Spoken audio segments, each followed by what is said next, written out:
How to cut out the noise and achieve your goals. Master your focus. Have you ever wondered why some people seem to achieve so much with such clarity, while others drown in endless busyness? What hidden discipline separates the two? What if success isn't about doing more, but about cutting out the noise and mastering what truly matters most? Imagine living each day with laser-sharp focus, where every action is a step toward your greatest ambitions, and distractions no longer have power over you. Let's uncover how. The mind is constantly pulled in different directions every moment. It is bombarded with distractions, notifications, obligations, endless choices demanding attention in a world designed to fragment. Focus. The ability to direct one's energy toward meaningful goals is no longer just a skill. It is a necessity. Those who master focus do not do so by accident. They do it by desire, by understanding what truly matters, and cutting out everything that does not. Clarity is the foundation of focus. Without it, the mind drifts, reacting rather than directing, moving without purpose yet achieving. Clarity is not as simple as removing distractions. True focus is not about forcing the mind into concentration. It is about training it to filter what deserves attention from what does not. It is about eliminating not just digital noise but mental clutter, unnecessary commitments, and the subtle influences that pull one away from what is truly important. Throughout history, the greatest thinkers, strategists, and creators all shared one thing in common. They understood how to focus. They knew that success does not come from scattered effort, but from disciplined attention.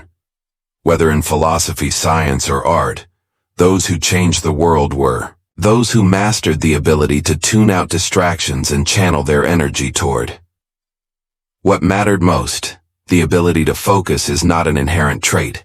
It is a cultivated practice.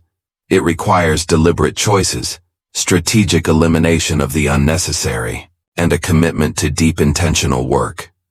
The question is not whether distractions exist. They always will. The question is whether one can rise above them, choosing to direct their mind, rather than allowing the world to direct it for them. Mastering focus is mastering life, and those who learn to control their attention ultimately control their future. Understand what focus really means for you. Focus is not just the absence of distraction, it is the presence of clarity. Many assume that focus simply means working without interruption. But true focus is about knowing exactly where to direct one's energy. Without this understanding, effort is wasted. A person can be free from distractions yet still be unproductive if their attention is scattered across tasks that do not align with their deeper purpose. Focus at its core is not just about concentration. It is about intentionality, choosing where to invest time and mental energy in a way that creates meaningful progress. Socrates believed that the unexamined life is not worth living. He saw that without self-awareness, people drift from one task to another, reacting rather than acting with purpose. He urged individuals to question what truly matters to them, to reflect on their values, and to align their actions accordingly. Without this inner clarity, even the most disciplined mind can be led astray by external demands. Focus begins with knowing what is worthy of attention and what is merely a distraction disguised as productivity. Similarly, Leonardo da Vinci, a master of both art and science, understood that focus was not about rigidly limiting interests, but about pursuing them with depth. He did not merely explore many subjects, he engaged with them fully, immersing himself in one pursuit at a time. Before shifting with purpose, his notebooks reveal a mind that was not fragmented, but deeply present in each moment of study and creation. His ability to channel focus into both art and invention was not accidental. It was the result of structured curiosity, giving full attention to one thing at a time. This principle applies to modern life more than ever. Many people mistake busyness for focus, believing that filling their schedules with endless tasks equates to progress, yet without clear direction, Effort can become an endless loop of movement without real achievement. A person may spend hours responding to emails, checking notifications, or working on tasks that seem urgent, but contribute little to long-term goals without defining what focus truly means in their life. They become consumed by distractions, masquerading as responsibilities. Socrates saw that reflection is the foundation of purpose. Leonardo da Vinci demonstrated that true focus is not about doing less, but about engaging fully in what matters most. Their lesson is simple: before one can focus, one must define what is worth focusing on. Without this clarity, even the most disciplined effort can lead nowhere, but with it, every action, every moment of attention becomes a step towards something meaningful. Focus is not just about eliminating distractions, it is about ensuring that what remains is truly deserving of one's time. Recognize and eliminate all forms of noise. Distractions are not just the things that beep, flash, or demand immediate attention. The real enemies of focus are often invisible, operating in the background, quietly consuming mental energy without being noticed. The modern world is filled with digital noise, constant notifications, endless scrolling, algorithm-driven content designed to hijack attention. But the most dangerous distractions go beyond on technology. They exist in unnecessary obligations, toxic relationships, negative environments, and even the mental clutter of doubt, comparison, and indecision. If focus is a flame, then noise is the wind. Relentless, subtle, and capable of extinguishing progress before it even begins. Epicurus, the Stoic philosopher, believed that much of human suffering is self-conflicted, not because of what happens to a person, but because of what they choose to give their attention to.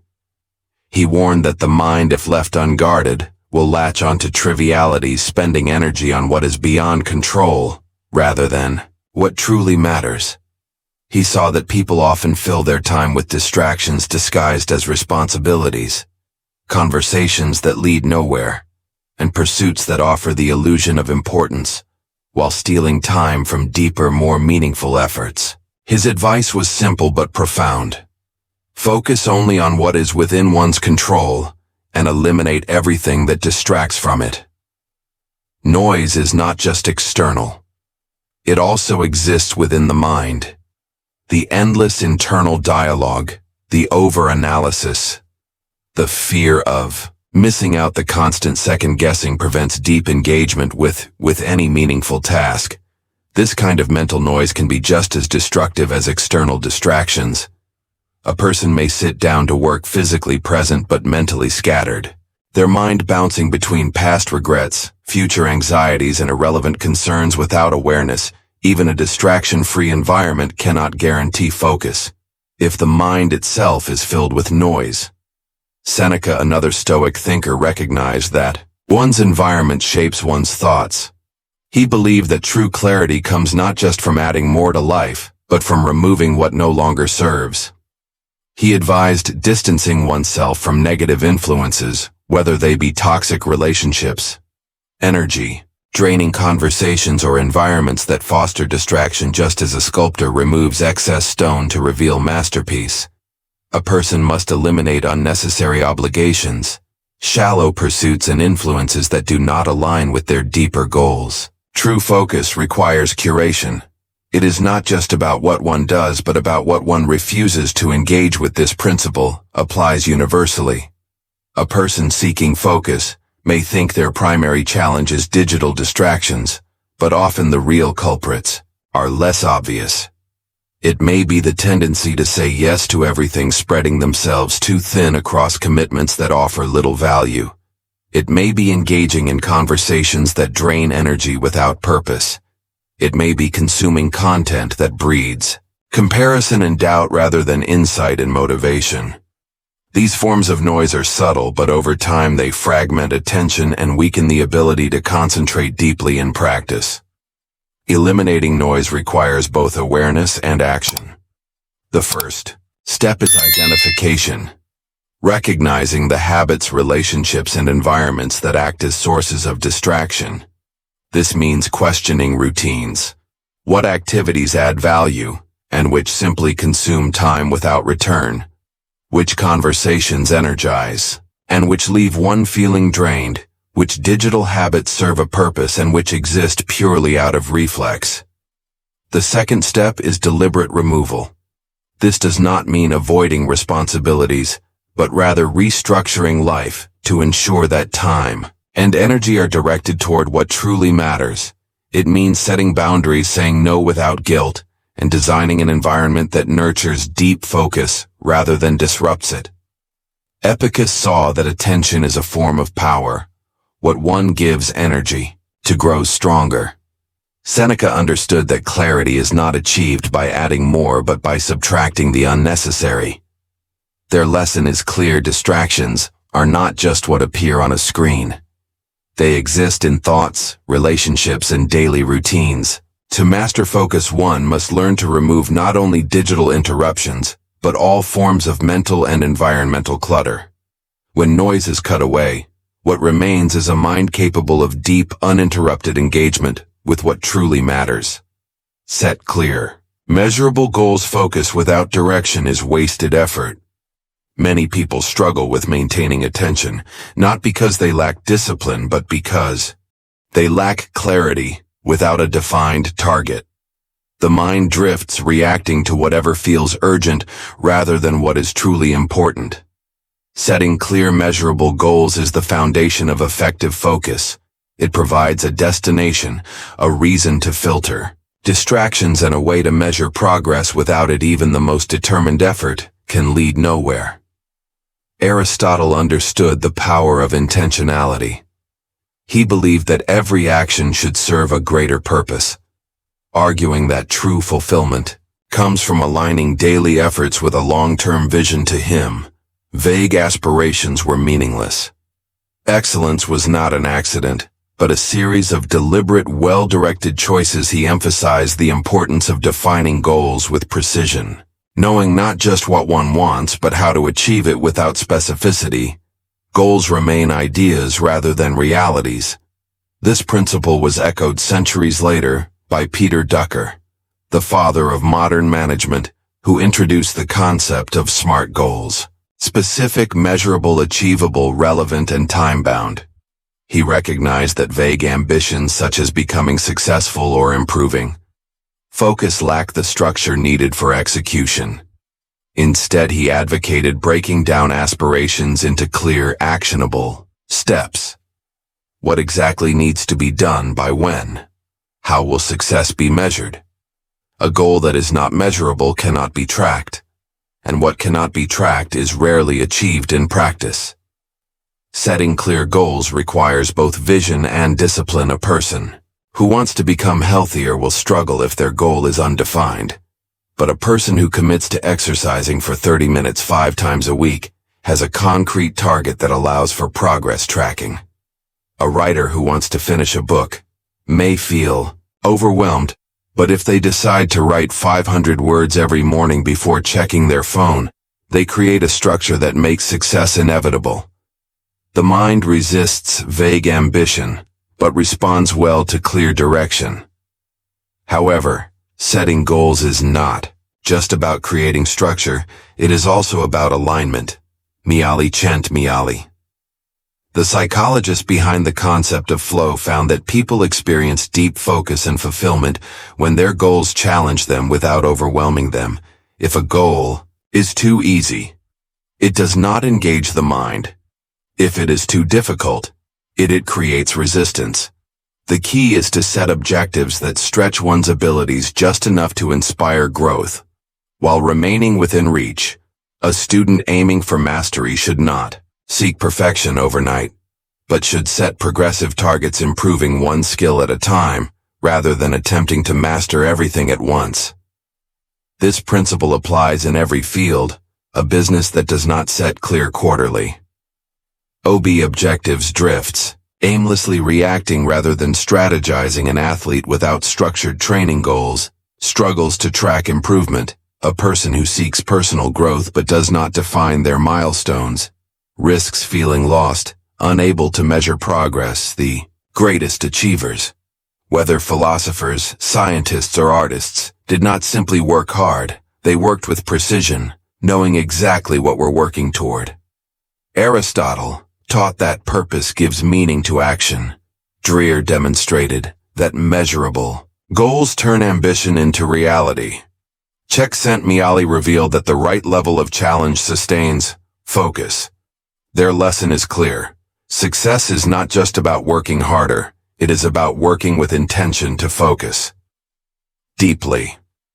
One must first define what is worth focusing on. Vague dreams lead to vague results, but clear structured goals turn effort into achievement.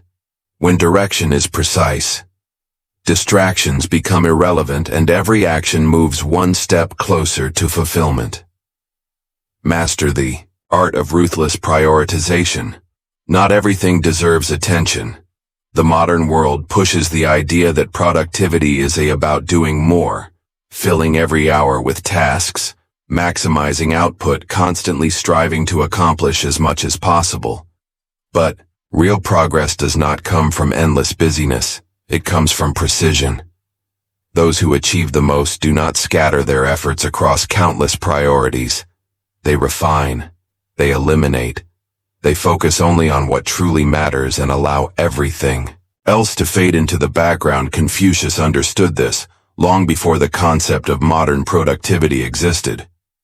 He believed that wisdom was not about knowing everything, but about choosing carefully where to direct one's energy. A person who tries to master too many disciplines at once spreads themselves too thin, gaining surface-level knowledge but no depth. A person who tries to engage in every opportunity finds themselves exhausted, accomplishing little of real significance. To Confucius, the mark of a wise individual was not their ability to take on more, but their ability to let go of the unnecessary and commit fully to what aligned with their purpose. This principle remains just as relevant today.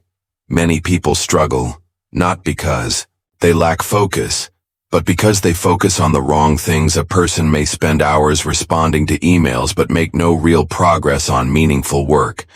Another may feel overwhelmed by obligations, never realizing that many of them do not contribute to their goals. Without a system for prioritization, even the most disciplined person can find themselves lost in low-value tasks, while the truly important work remains undone. Dwight D. Eisenhower, the former U.S. president and military strategist, recognized this problem and developed what is now known as the Eisenhower Matrix, a method for categorizing tasks based on urgency and importance. He divided tasks into 4 categories. 1. Urgent and important tasks that require immediate attention, such as critical deadlines or emergencies. 2. Important but not urgent long-term goals and meaningful projects that require planning, but often get neglected. 3. Urgent but not important distractions disguised as responsibilities, such as unnecessary meetings or minor interruptions. 4. Neither urgent nor important tasks that add no real value and should be eliminated. The mistake many people make is focusing too much on urgency rather than importance. They spend their days reacting to emails, notifications, and last-minute requests, mistaking constant activity for productivity. Meanwhile, the deep, meaningful work, the kind that drives real success, gets postponed in favor of short-term obligations. Those who master prioritization learn to shift their focus toward what is important rather than what is merely urgent. The same principle appears in the 80-20 rule, also known as the Pareto principle. This rule states that 80% of results come from 20% of efforts in business. A small fraction of customers generate most revenue in personal development.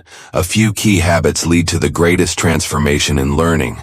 Focusing deeply on a few essential concepts produces far more understanding than passively absorbing large amounts of information.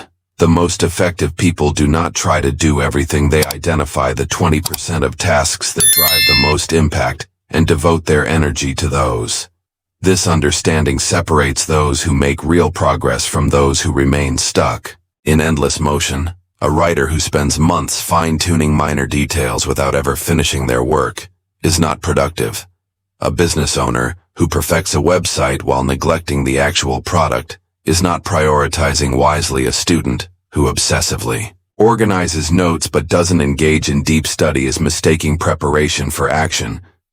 The real challenge is not just in working hard, but in working on the right thing. Things Confucius saw, that a scattered mind leads to shallow effort. Eisenhower understood that not all urgent tasks are important. The Paro principle revealed that most results come from a small number of high-impact actions. Their lesson is clear. Success is not about doing more, it is about doing what matters most with full attention. Ruthless prioritization is not a skill reserved for the highly disciplined. It is a mindset, a commitment to filtering out the noise, letting go of the unimportant and focusing entirely on the few things that truly move life forward. Optimize your environment for deep work. Focus does not exist in isolation. The mind does not operate in a vacuum free from influence. It is shaped, guided, and often disrupted by the environment it inhabits. Many people struggle to concentrate not because they lack discipline, but because their surroundings are designed for distraction.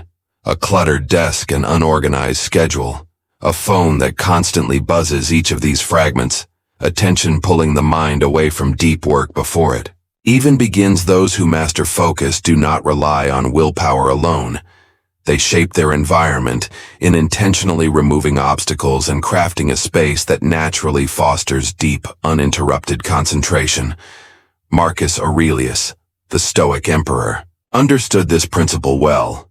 He wrote extensively about the importance of controlling one's surroundings, not just physically, but mentally. He believed that external chaos breeds internal chaos, that a person surrounded by disorder and distraction will find it nearly impossible to maintain clarity. His own environment reflected this philosophy. Despite being at the center of an empire, he structured his life to allow for reflection and deep thought. He knew that focus was not just about the mind, it was about the space that supports it. In modern psychology, this idea is reinforced by environmental design, the principle that small changes in surroundings can dramatically alter behavior. James Clear in Atomic Habits explains that the easiest way to change behavior is to change the environment, not by relying on motivation but by designing spaces that make focus the default state. If a phone is within reach, distractions are inevitable. If work materials are scattered deep, engagement becomes difficult. But when an environment is optimized for focus, when unnecessary distractions are removed, when cues for deep work are built into daily life, concentration happens naturally without force. The first step in optimizing an environment for deep work is eliminating clutter. Studies in cognitive psychology show that a cluttered space leads to a cluttered mind. Physical distractions, even if they seem minor, consume mental energy. A desk filled with unnecessary items, a workspace surrounded by noise, or a digital setup cluttered with notifications all create small but constant interruptions. Removing visual distractions, simplifying workspaces, and ensuring that tools for focus are easily accessible can significantly enhance the ability to engage deeply. Beyond physical space, digital clutter is one of the greatest obstacles to focus in the modern world. Social media, emails, and notifications create an environment where attention is constantly fragmented. A person may sit down to work, but if their phone is nearby, if their inbox is open, if distractions are one click away, deep focus remains out of reach. The solution is not just discipline but deliberate design. Turning off notifications, set up focus modes using website blockers, and creating designated time for deep work away from digital interruptions. Time itself is also part of the environment. Cal Newport in Deep Work emphasizes that focus is not just about eliminating distractions, but about creating dedicated, uninterrupted blocks of time where the mind can fully engage. Multitasking is an illusion. Each time a person switches between tasks, their brain loses efficiency. True deep work requires structuring the day so that concentration is not constantly interrupted. This means setting boundaries, blocking off periods for focused effort, ensuring that others respect these time blocks, and treating deep work with the same importance as any external commitment. Even sensory factors, lighting, sound, and movement play a role in focus. Research shows that natural light enhances cognitive function. That background noise can either help or hinder concentration depending on its consistency, and that periodic movement improves mental stamina. Those who understand this use their environment strategically. They work in well-lit spaces, use noise-canceling headphones if needed, and incorporate short walks or stretches to maintain mental sharpness. Marcus Aurelius saw that a chaotic environment leads to a chaotic mind. James Clear demonstrated that behavior follows environmental design. Cal Newport proved that deep focus requires structured time and space. Their lesson is clear.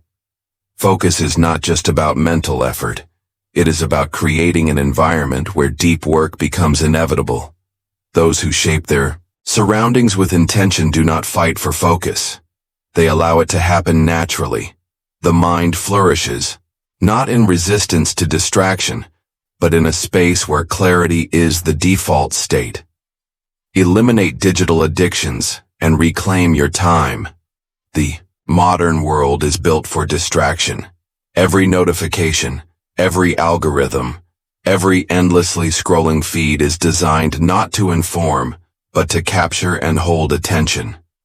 The mind, once trained for deep thought and sustained focus, now struggles against an environment engineered to fragment it. The cost is not just wasted time. It is the erosion of one's ability to engage in meaningful work, to think deeply, to remain present. Those who master focus do not merely resist digital distractions. They actively reshape their relationship with technology, using it as a tool, rather than allowing it to dictate their time and attention. Blaise Pascal, the 17th century philosopher and mathematician, observed that much of human suffering comes from an inability to sit alone in a quiet room. Long before smartphones, he saw that people struggled with stillness, always seeking external stimulation to avoid confronting their own thoughts. His insight is even more relevant today. The endless stream of digital distractions has created a world where stillness is rare, where moments of quiet thought are interrupted by the next vibration, the next update, the next dopamine hit of novelty. The mind, constantly stimulated, forgets how to function without input. The first step in eliminating digital addiction is understanding its psychological grip. Neuroscience reveals that social media, emails, and notifications hijack the brain's reward system. Each interaction releases a small amount of dopamine, reinforcing the habit, making distraction feel natural over time. The ability to focus weakens not because of a lack of discipline, but because the brain has been conditioned to seek constant stimulation. The key to breaking this cycle is not simply self-control, but designing a digital environment that supports focus rather than undermines it. One of the most effective strategies is setting intentional boundaries with technology instead of relying on willpower alone. Those who reclaim their focus create tech-free zones and time-specific periods where phones, emails, and notifications are removed from reach. Many of history's greatest thinkers structured their day around periods of deep, uninterrupted work. Nikola Tesla, for example, would immerse himself in solitary reflection, avoiding distractions entirely when working on complex problems today. This practice translates into scheduled time blocks where devices are set aside, allowing the mind to engage fully without interruption. Equally important is reducing passive consumption of digital content. Scrolling endlessly, checking updates reflexively, and engaging in constant online debates may feel productive, but they often leave the mind exhausted without having accomplished anything of value. A practical solution is adopting the principle of intentional consumption, choosing in advance what to engage with, setting limits on screen time, and ensuring that digital interactions serve a clear purpose rather than becoming mindless habits. Another approach is replacing digital stimulation with analog habits. Many of the world's most focused individuals, writers, scientists, leaders have recognized the value of time spent away from screens. Leonardo da Vinci sketched and wrote, constantly refining his thoughts through physical engagement with ideas. Modern research supports this. Studies show that writing by hand enhances cognitive processing, that reading physical books improves retention, and that time spent in nature restores attention span. By incorporating more non-digital activities, the brain gradually rewires itself, recovering its ability to sustain focus, finally reclaiming. Focus requires a fundamental shift in how technology is viewed, instead of allowing devices to dictate behavior. The most effective individuals use technology with intention. This means disabling non-essential notifications, scheduling email responses rather than reacting instantly, and curating digital consumption to eliminate low-value distractions. It means remembering that technology is a tool, not a master. Pascal saw that distraction is not just an external force, but an internal habit. Neuroscience confirms that digital addiction reshapes the brain, weakening focus. Over time, Tesla's immersion in deep work reminds us that true breakthroughs come not from constant connectivity, but from uninterrupted thought. Their lesson is clear. Regaining focus is not about rejecting technology. It is about mastering its use. Those who reclaim their time do not abandon the digital world. They learn to navigate it with discipline, ensuring that every interaction is a choice rather than a compulsion. In a world designed for distraction, the ability to be fully present is not just an advantage, it is a necessity. Train your brain to work in focused blocks. The human brain is not designed for endless concentration. It was never meant to function like a machine maintaining deep focus for hours without pause. Yet in an age of constant demands and distractions, many try to force themselves into prolonged states of productivity, only to find their attention slipping, their energy draining, and their work suffering. The key to sustained focus is not sheer willpower. It is understanding the brain's natural rhythms and working with them rather than against them. Those who master focus do not just sit down and hope for productivity. They train their minds to work in structured focus blocks, ensuring that each session of effort is maximized. This principle was well understood by thinkers throughout history. Leonardo da Vinci, despite his genius, did not work endlessly. He alternated between deep concentration and deliberate rest, allowing his mind to refresh. Similarly, great mathematicians and writers often worked in structured bursts, immersing themselves in focus, and then stepping away before fatigue set in. Modern neuroscience confirms what these figures intuitively practiced. The brain works best in cycles of deep work followed by recovery. One of the most effective ways to train the brain for focus is through the Pomodoro technique developed by Francesco Cirillo in the late 1980s. This method involves breaking work into 25-minute focused intervals followed by a 5-minute break after 4 cycles. A longer break of 15 to 30 minutes is taken. This structure prevents burnout, maintains mental sharpness, and trains the brain to associate deep work with a clear beginning and end, making focus feel more natural. Over time, however, while Pomodoro is effective for many, some tasks require longer periods of uninterrupted focus. This is where ultron rhythms, the body's natural energy cycles, become crucial. Research shows that the brain operates in 90-minute waves of peak concentration, after which performance declines. This is why many top performers, from athletes to scientists, structure their work into 90-minute deep work sessions, followed by deliberate rest. These focused blocks allow for immersion without mental exhaustion, ensuring that each work period is as productive as possible. The challenge for most people is not just maintaining focus, but resisting the urge to multitask. Studies have repeatedly shown that multitasking reduces efficiency, increases mistakes, and drains mental resources. The brain does not truly do multiple tasks at once, it rapidly switches between them, creating cognitive fatigue training. The mind to work in blocks means eliminating interruptions during those sessions, turning off notifications, setting clear boundaries, and committing fully to a single task. This single-tasking approach not only improves efficiency, but also strengthens the brain's ability to sustain attention over time.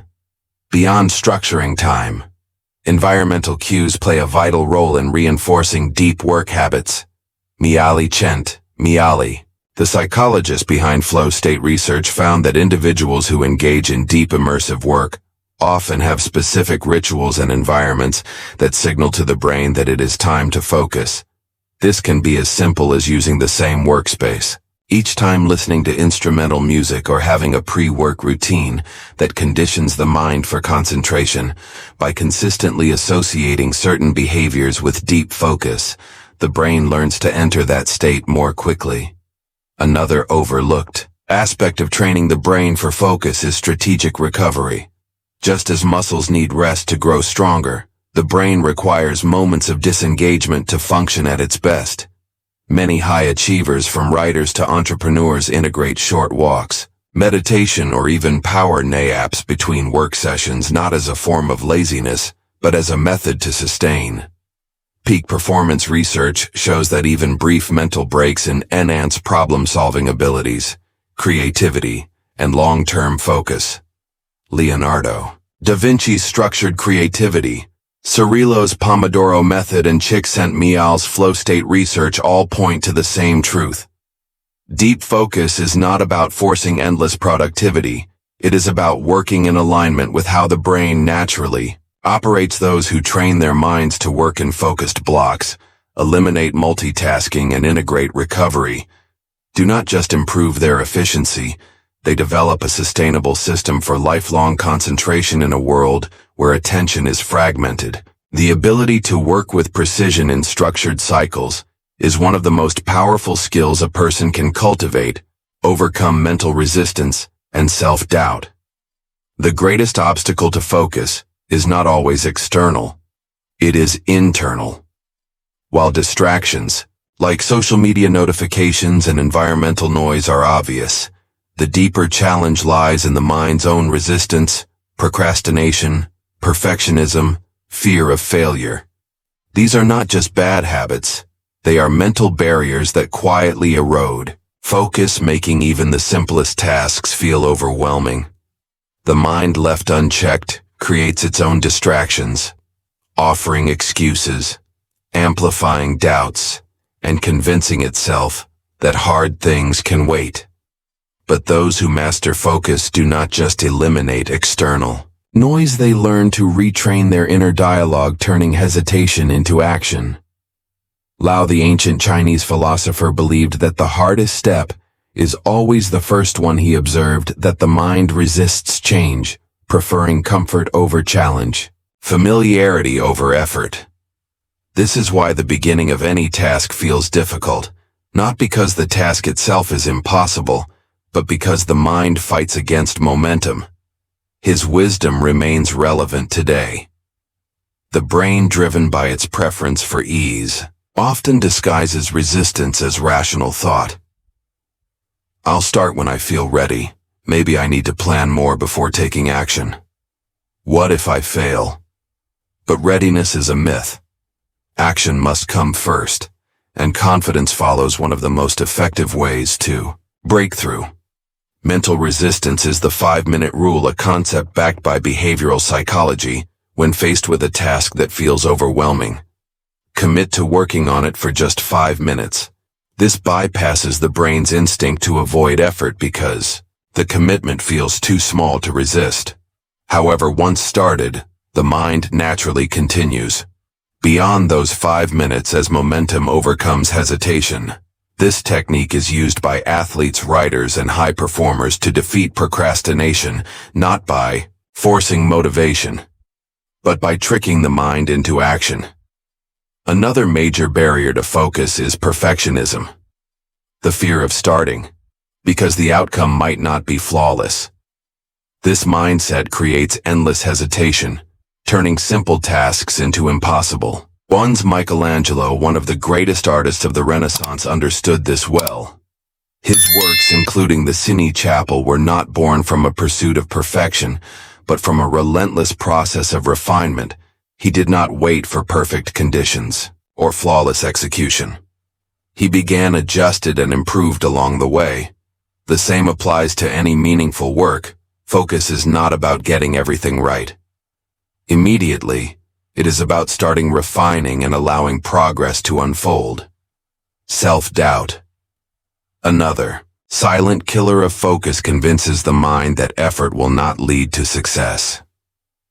William James, the father of modern psychology, studied the power of belief and found that action is what shapes confidence, not the other way around.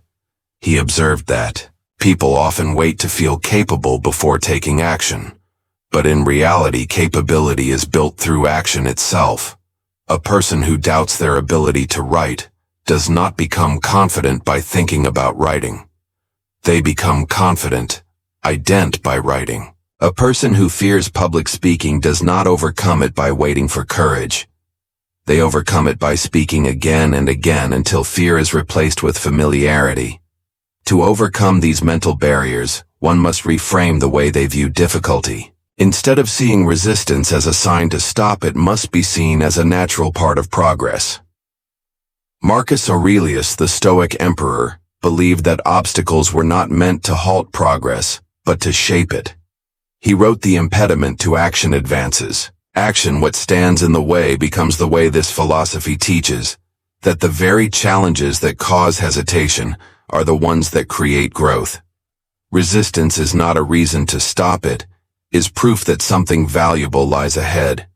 Practical strategies to overcome mental resistance include visualizing the outcome rather than the struggle, focusing on the sense of completion rather than the difficulty of starting. Another approach is changing the language of self-talk, replacing "I have to do this" with "I get to do this," shifting from obligation to opportunity. And finally, embracing the idea that small, imperfect steps lead to mastery. Understanding that every great achievement begins with an uncertain first move. Lau understood that the mind resists beginnings. Michelangelo proved that perfection is an illusion. William James demonstrated that confidence is built through action. Marcus Aurelius taught that obstacles are pathways to growth.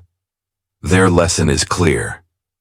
Mental resistance is not a signal to stop, it is an invitation to push forward.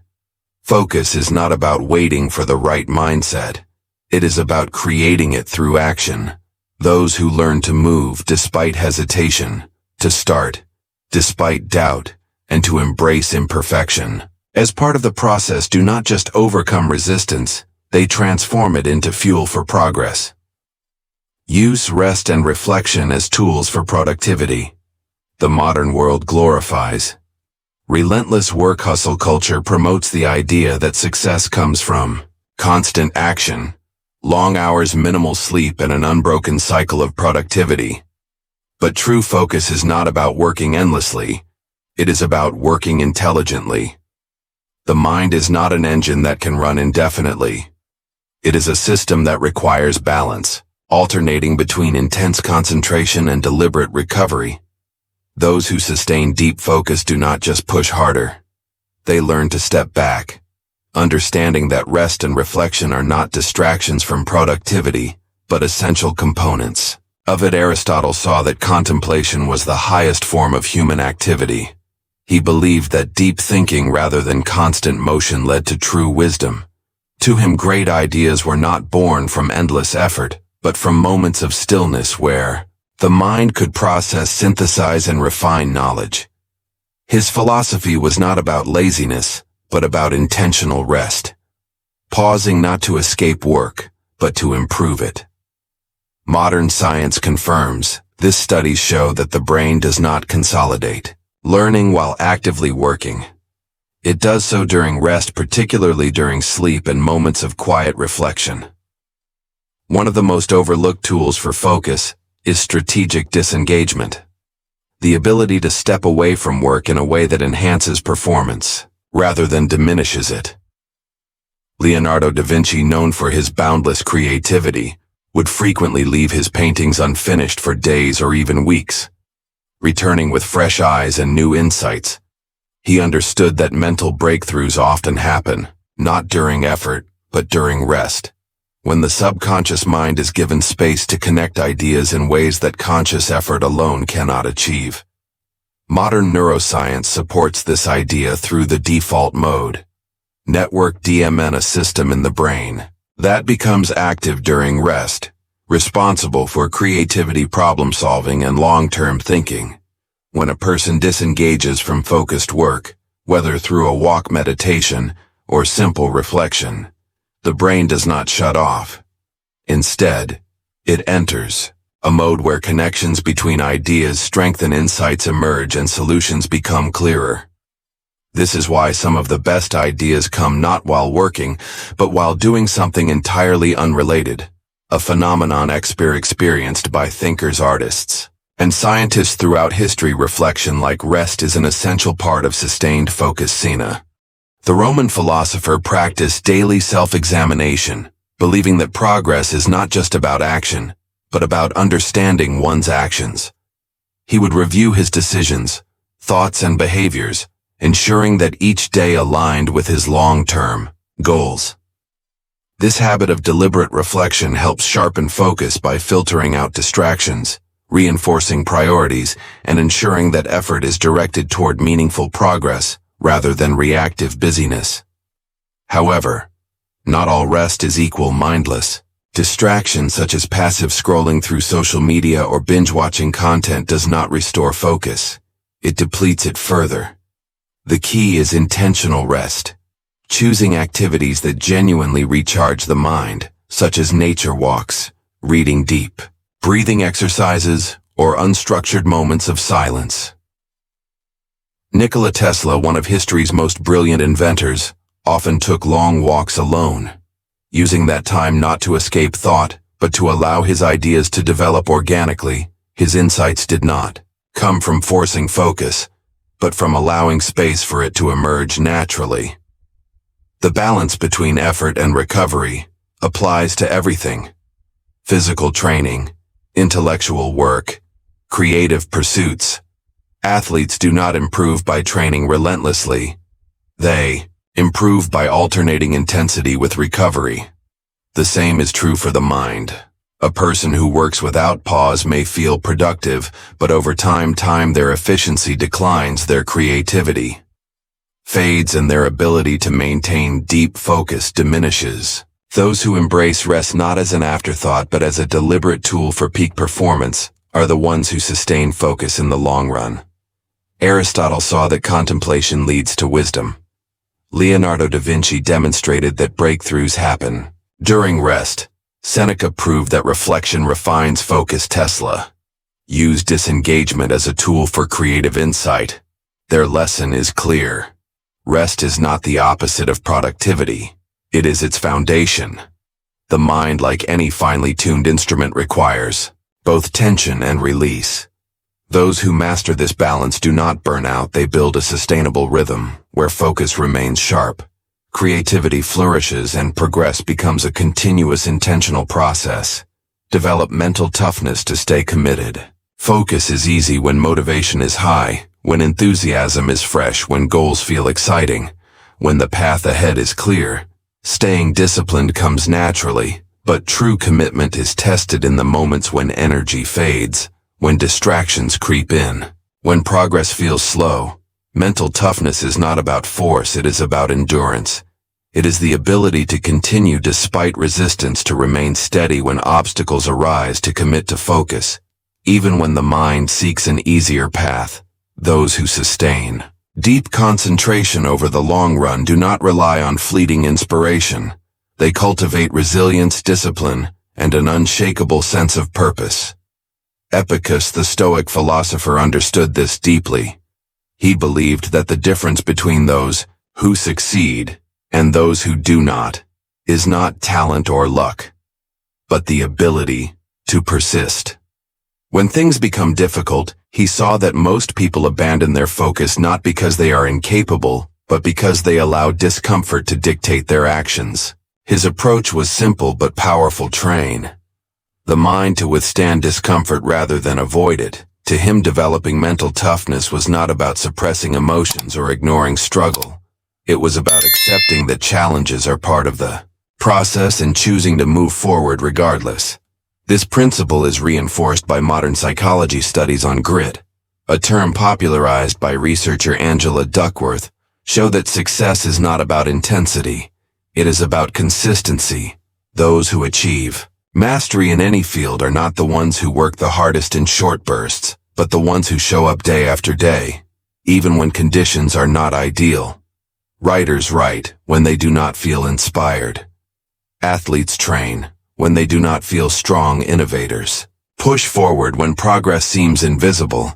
The key is not to wait for perfect conditions, but to develop the mental strength to work through imperfection.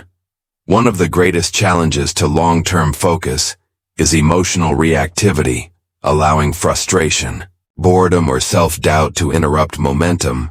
The mind, if left unchecked, will seek the path of least resistance, finding reasons to delay, to shift focus, to escape discomfort.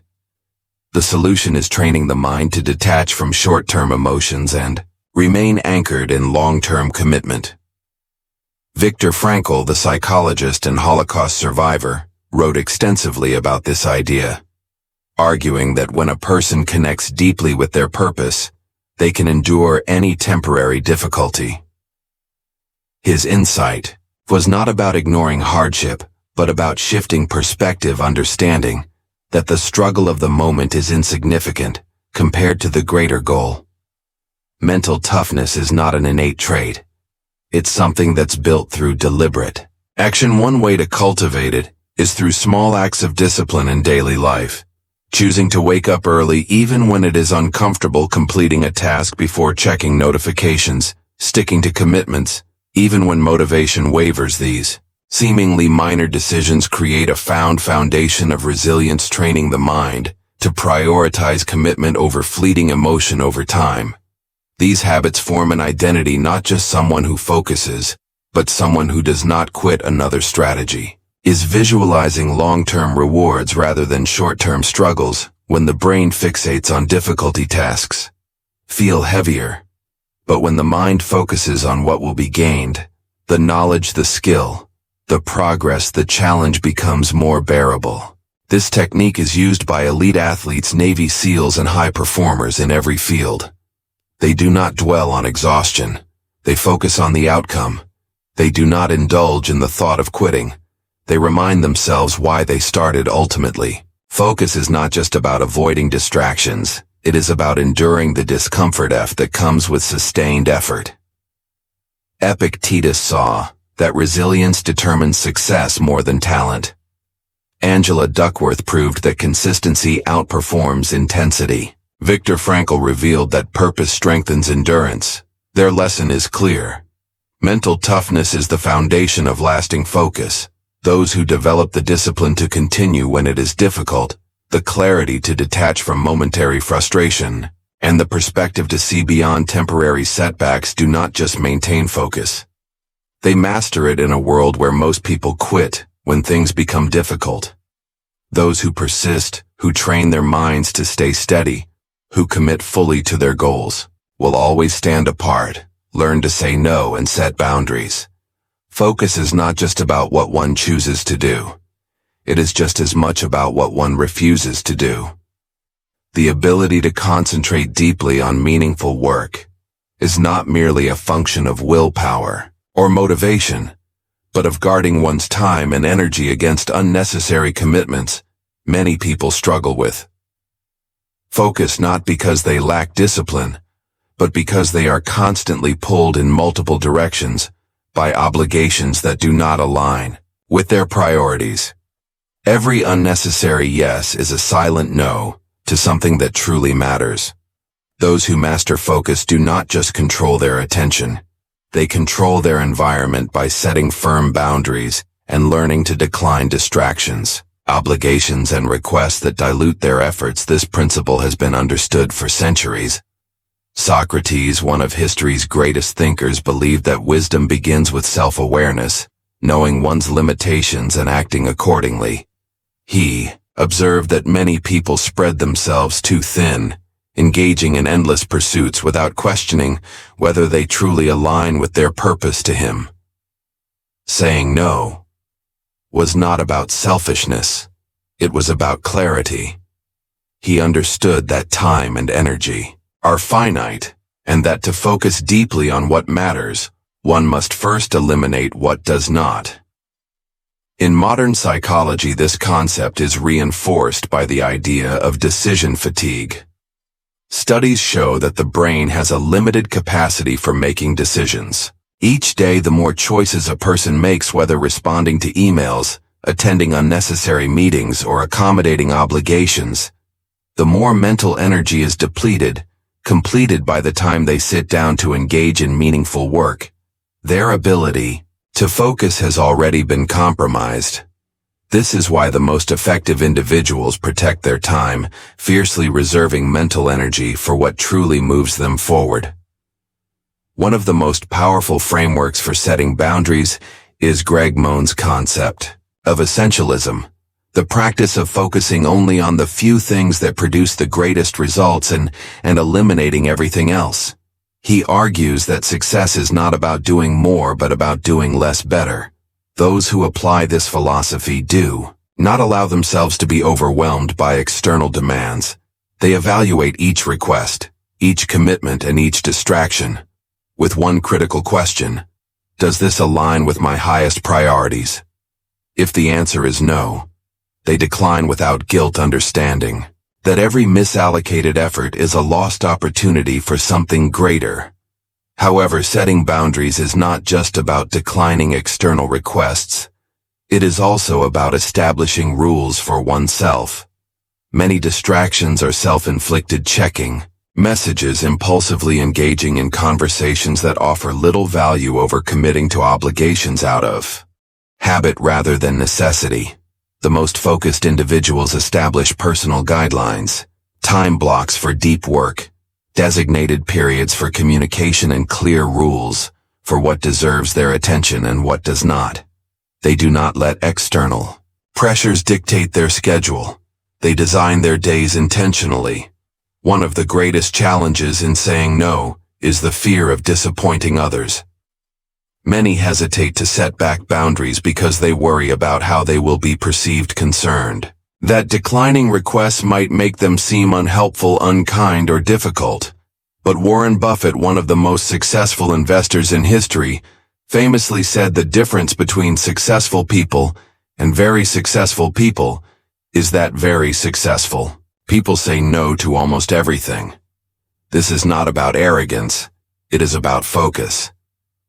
He understood that attention is a finite resource, and that true mastery requires prioritizing only the highest value opportunities.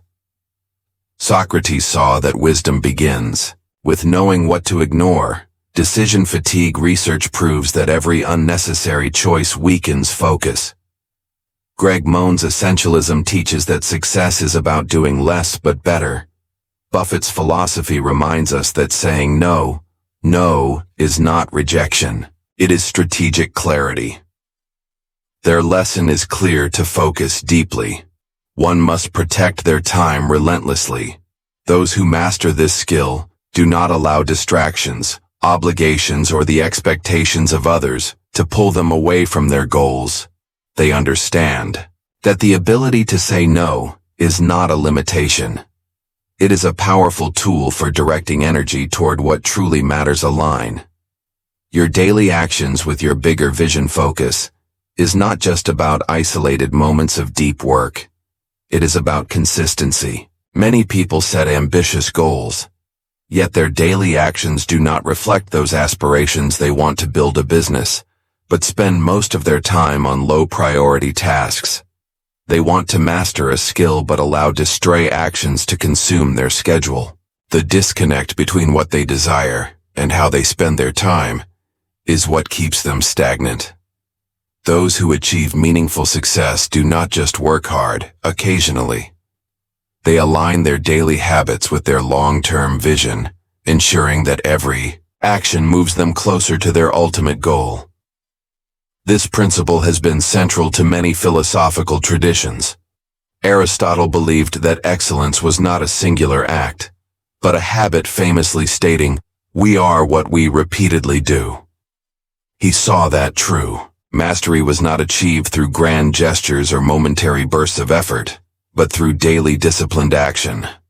To him, success was not about ambition alone.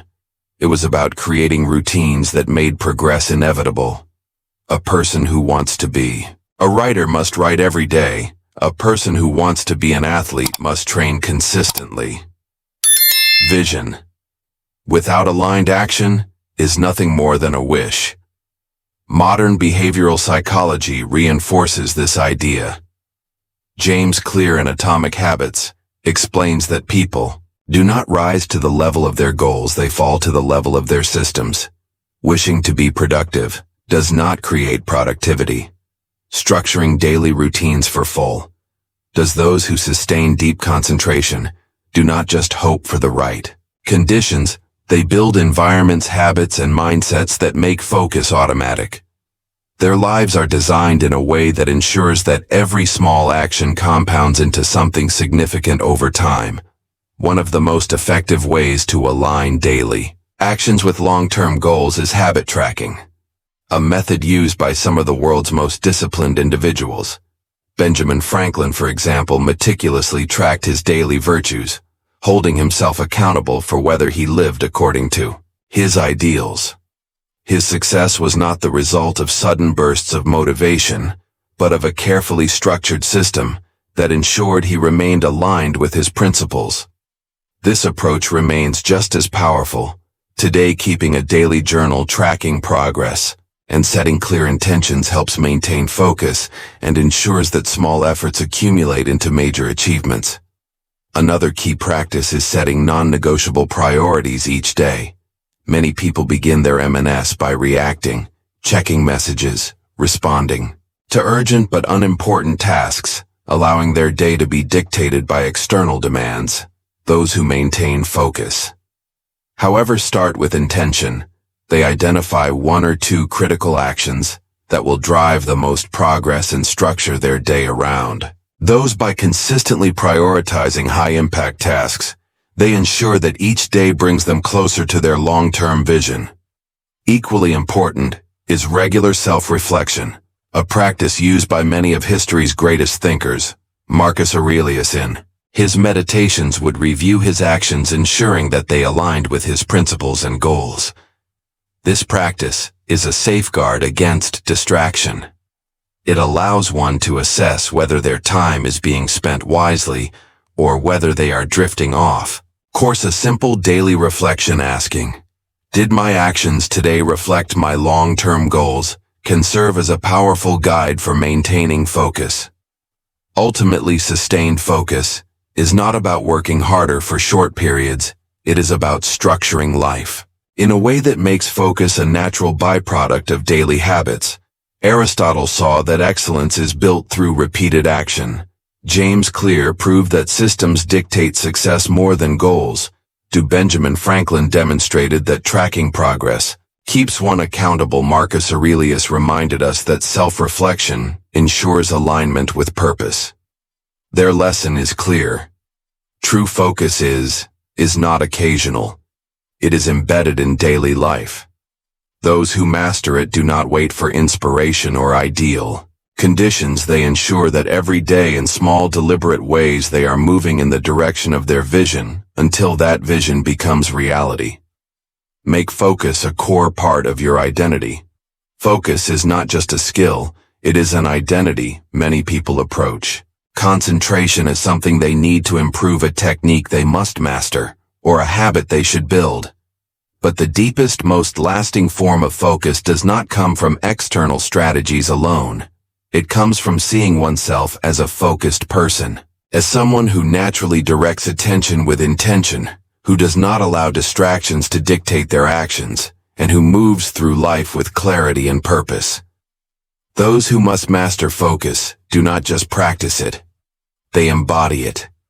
This idea is not new card. The Danish philosopher wrote about the power of self-perception, arguing that a person becomes what they consistently believe themselves to be. If someone sees themselves as undisciplined, they will act in ways that reinforce that identity. If they view themselves as someone who struggles with distraction, their mind will look for evidence to confirm that belief. But when a person commits to the idea that they are focused, disciplined, and intentional, their actions begin to align with that identity, not out of force, but out of natural habit. Modern behavioral science supports this. James Clear, in Atomic Habits, explains that true behavior change happens when identity shifts. Instead of saying, "I need to focus more," a person should say, "I am someone who values deep focus." This small linguistic change rewires the way the brain processes effort. Instead of forcing discipline, it creates an internal expectation, one that makes focused action feel natural rather than forced. Throughout history, the most disciplined individuals operated from a place of deep identity alignment. Bruce Lee, for example, did not just practice martial arts. He lived it, embodying its philosophy in every aspect of his life. To him, discipline was not something separate from who he was. It was ingrained in his character. This is the level of commitment required to sustain lifelong focus, not just adopting strategies, but seeing oneself as someone who moves through the world with clarity and intention. But how does one internalize focus as part of their identity? One method is reinforcing small wins daily. Every time a person successfully engages in deep work, resists a distraction, or completes a task with full attention, they strengthen their belief in themselves as a focused individual over time. These small moments accumulate, building undeniable proof that focus is not something they're trying to achieve. It is who they are. Another method is eliminating language that weakens identity. Saying, "I'm just bad at focusing," or "I get distracted easily," reinforces a self-image of weakness. Instead, adopting statements like, "I am someone who values concentration," or "I protect my attention because it is valuable," reshapes the way the mind approaches focus. It creates an internal expectation that makes it easier to act in alignment with the goal. A powerful final step is structuring life in a way that reflects this identity. Focused people do not leave their attention to chance. They design environments that eliminate unnecessary distractions, build routines that prioritize deep work, and surround themselves with others who value the same principles. They do not just practice focus in isolated moments, they build a world where focus is the default card. Saw that self-perception shapes reality.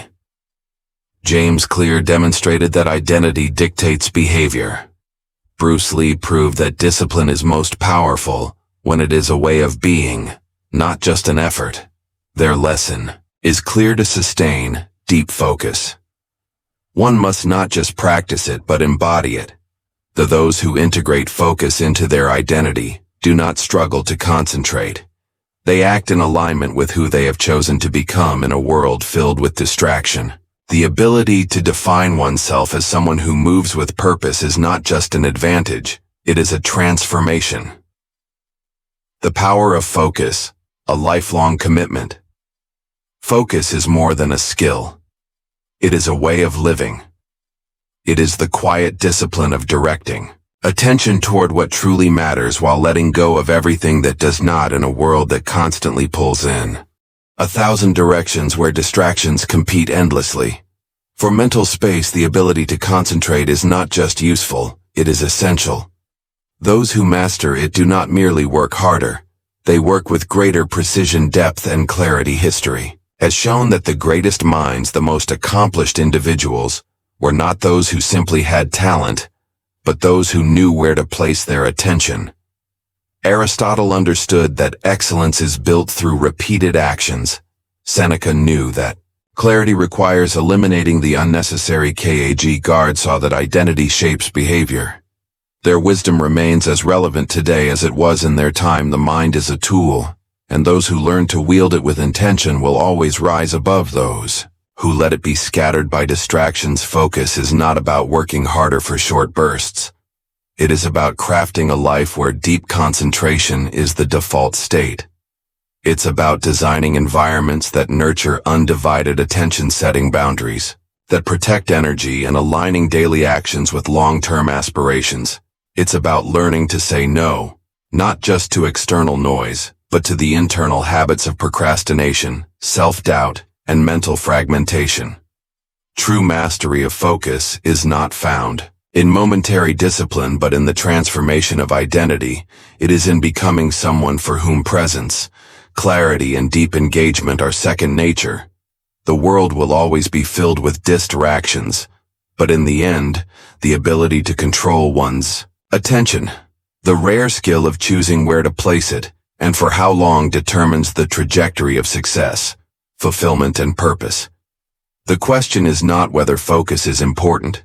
The question is whether it will be claimed as a lifelong commitment. Those who embrace it fully will find that their greatest achievements are not the result of chance but of deliberate, unwavering intention. Conclusion. The journey to meaningful achievement doesn't start with doing more. It starts with doing less, but doing it with full intention. By cutting out the noise, mastering your focus, setting ruthless priorities, and aligning your daily actions with your deepest goals, you reclaim the power to shape your own destiny. The world is loud, full of endless distractions, but you have the ability to choose differently. Focus is your superpower. Protect it, refine it, live by it, and you will not just reach your goals, you will exceed them beyond anything you imagined.